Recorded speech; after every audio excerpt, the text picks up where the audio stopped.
Thank you, Mr. Chair. Thank you, gentlemen, for being with us today and joining in the discussion. I'd like to start with just a few quick yes or no questions, very brief, please, gentlemen.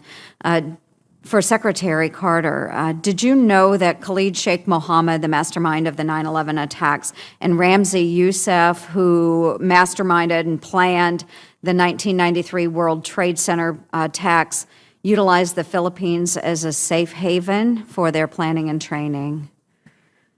Yes or no? Senator Ernst, I'll just say I'll try to answer your questions yes or no. It depends on whether they lend themselves to that. And in this case, no, I was not aware. Okay. Yes, he did use it as a safe haven during that planning and training.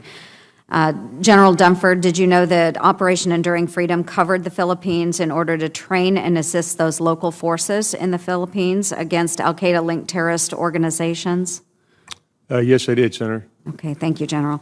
And for both of you, are you both aware that ISIS released a video this year encouraging fighters that can't get into Syria to head to the Philippines? I am, yes. I am as well, and I was in Manila last week, Senator. Wonderful. Thank you, General. Just like we're witnessing in the Middle East, and we've heard much of the discussion today focus on the Middle East. General, I appreciate you've spent time in Africa as well, dealing with Islamic extremist groups. They are also in Southeast Asia, and we are not spending much time talking about that. Groups like Abu Sayyaf, they're now bonding together beneath the flag of ISIS. Yet we really, like I said, don't seem to be focusing on this. The Philippine forces lost 44 of their special police in a single battle to these terrorist groups last year. 15 soldiers were killed in a single battle just last month. It's clear that this is a very real threat. And President Obama admitted that we have underestimated the rise of ISIS in the Middle East. And what I fear right now is that we are completely underestimating the rise of ISIS in Southeast Asia. So before the president went to Asia last month, I did send a letter to him and encouraged him to visit about how we can counter terrorism and counter ISIS in that region. And I did urge him to bring up this issue with the president.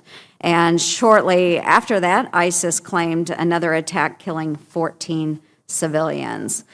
Secretary Carter, are you concerned with what we see as a rise of ISIS in Southeast Asia? I am, and I'll say something, and then I want to ask the chairman also if he'd chime in. When I talked about the metastasis of the cancer of ISIL, you're absolutely right that Southeast Asia clearly is a place they aspire to spreading. I talked to our counterparts there who are concerned about it. We work with them just next week.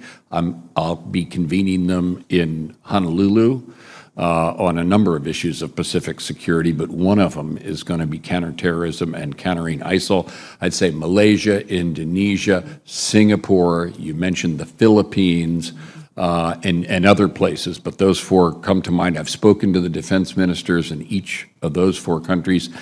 They have concerns, particularly about the possibility that ISIS could establish a foothold there. In some places, it's already troubled in some way, and there are places in all those countries, and it could grab hold there. Absolutely. So it is very much on our agenda. Chairman, please. Senator, I agree with your assessment and concerns. Last week, I met with 29 chiefs of defense in the Pacific in Manila, hosted by the Chief of Defense of the Philippine Armed Forces, and we discussed broadly the threat of extremism in Asia and what we need to do to deal with it. To your point, there's 1,000 foreign fighters alone, we estimate, have come from Indonesia into Syria and Iraq. There are hundreds that came from the Philippines. Other countries as well are dealing with that issue. I think although it's not very visible, there's a significant amount of activity going on to build the capacity of our partners in the Pacific. We're trying to work with them to develop a framework within which they can share information, share intelligence. We have a significant maritime domain awareness initiative which will help them understand the movement into the sea. We see, for example, significant cooperation between the Philippines, Malaysia, and Indonesia in the Sulu Sea associated with the movement of people and so forth, as part of this violent extremist problem. So it is a different fight. I call it a requirement for a regional approach in Southeast Asia as opposed to a coalition, which is required in Syria and Iraq. But we are absolutely putting pressure on ISIL in Southeast Asia. We are absolutely working very closely with our partners. And frankly, the limit of the support we provide is often what they are willing to accept politically. And so we're very keen, and we will bring to the President any requests for support. And I think, as you know, Senator, we are providing some support now to the Philippines, intelligence support and other support to help them to deal with the extremist problem that they have in the South. Thank you, General. Thank you, gentlemen. I just really want us to ensure that we are not taking our eyes off of that region. We seem to focus very heavily, as we should, on the Middle East and Africa, but we do have other footholds